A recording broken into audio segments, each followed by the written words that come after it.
Guys, it's John from theproductivegarden.com and I'm here with another update from the balcony. Now, we've had some hot weather. Yesterday was about 40 degrees, which is about 107 on the Fahrenheit scale, and there's been a little bit of damage gone on, and I'll have a talk about that. But yeah, there's not much we could do about that. It was just really hot. It was really hard to keep things cool and shaded and that sort of thing. So let's go and have a look at what happened, particularly with yesterday's hot weather. Alright, now one of the things that suffered, and forgive long grass, one thing that doesn't seem to get stressed out by the hot weather is grass. But anyway, the ginger really has suffered. I'm not sure whether this ginger is dead or not. It certainly looks fairly dead. You can see the grass is dry. If I get in on the sort of stalk of it, you can see it looks very dry as well. So I might even just dig that up and see how the rhizome's going underneath, and see if maybe there's a few other shoots coming out of it.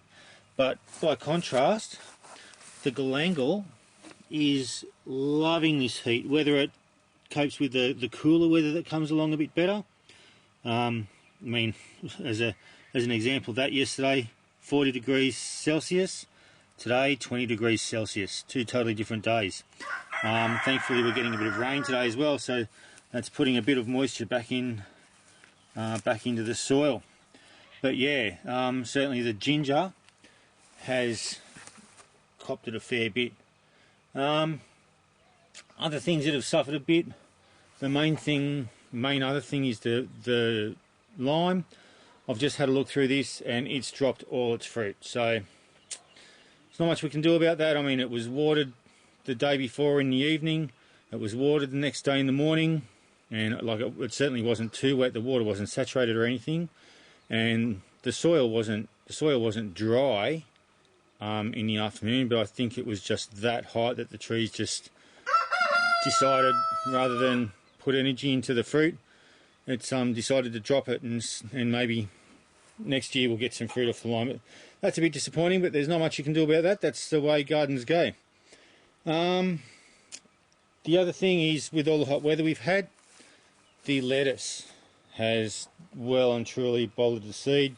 You see this green one here, this other green one, it's gone to seed. This red one's gone to seed as well. You see that there, and this one here. So I think it's time to definitely ditch these lettuces and start some new ones. Yeah, I mean, these leaves on this will be bitter and horrible and that sort of thing, but the chooks will love them, so they can go somewhere. Things you could do with this if you did have a balcony, certainly I think a worm farm would be a great addition to a balcony. The only issue with a worm farm would be just being able to keep it cool. If the balcony gets really hot and it's going to cook the worms, then you would want to definitely have some way of keeping it cool, whether it's having a thick cloth or something like that, like a hessian sack or something like that, and wetting it and putting it over the top of the worm farm to keep them cool. You would need to do something like that, but certainly this stuff could all be cut up and put into a worm farm. So that's one way. It wouldn't really go to waste. It helps to put some nutrients back into your soil the next time when you go to repot something. Everything else is going pretty well. The cucumbers actually seem to be taking off a bit. I showed you last week that we had a cucumber that was growing. That was this one. Well, if I get it in camera, that was this one underneath here. It's not going to cooperate with me. Leaves are getting in the way. Now I thought maybe it had fertilised. It's the one on the bottom, this one here. But it seems to be going soft. I don't think it did. It's just that it's developed into a large plant. Got this other one here, which hopefully will be a bit different, because I have had a few male flowers on these, and we've got another little female flower here. So we'll see how this goes. It does seem to be picking up, so that's pretty good.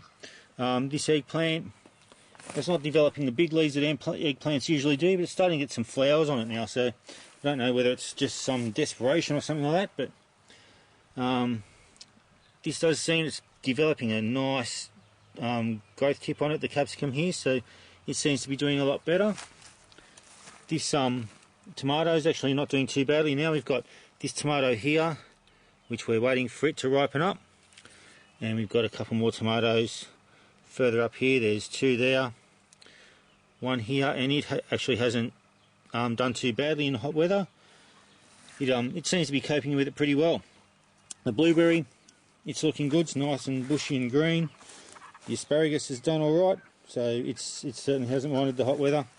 The potato, it's just going through its life cycle and dying back. It's had flowers on it, so it'll die back soon. The cherry tomatoes, producing plenty of tomatoes, and the herbs are going pretty well also. And the chives, they're not minding the hot weather at all. They're quite liking it, so they're coming back as well. So that's good. We'll have garlic chives again, garlic or onion chives, or one of the two anyway. Like I said, I think I said before, forgive the long grass. I haven't had a chance to mow the lawn for a little while, so it looks a bit untidy here. And last but not least, the strawberries. Got a few strawberries coming up. Keeping these guys moist during the hot weather has been hard, but we've managed to do it. And yeah, so it hasn't done too bad at all. And I've just picked a few beans and a tomato, so that adds to the harvest that we've got from here so far. Alright, so that's the update for this week. Some of the things I've been doing to try to prepare and make the process as good as possible for the plants in terms of the heat is I've thickened up the mulch a bit on a lot of them, so that it's got that barrier between the heat to hold moisture in and to keep the soil nice and cool. With potted plants, it's a bit hard because the pots themselves are going to get hot, and that's going to transfer into the soil, which makes the roots hot. But as long as the soil's kept reasonably cool, reasonably moist, then things shouldn't be too bad. Also, preparation, when you know it's going to be a hot day, make sure that the soil's nice and moist to start with. That way they've got the best chance of getting through those hot days. But yeah, sometimes it's just too hot and the plants will just not like it. So sometimes there's not much you can do, but if you do that preparation, you'll give the plants the best chance that they can get. Anyway, that's it for this week, and until next time, happy productive gardening. Bye.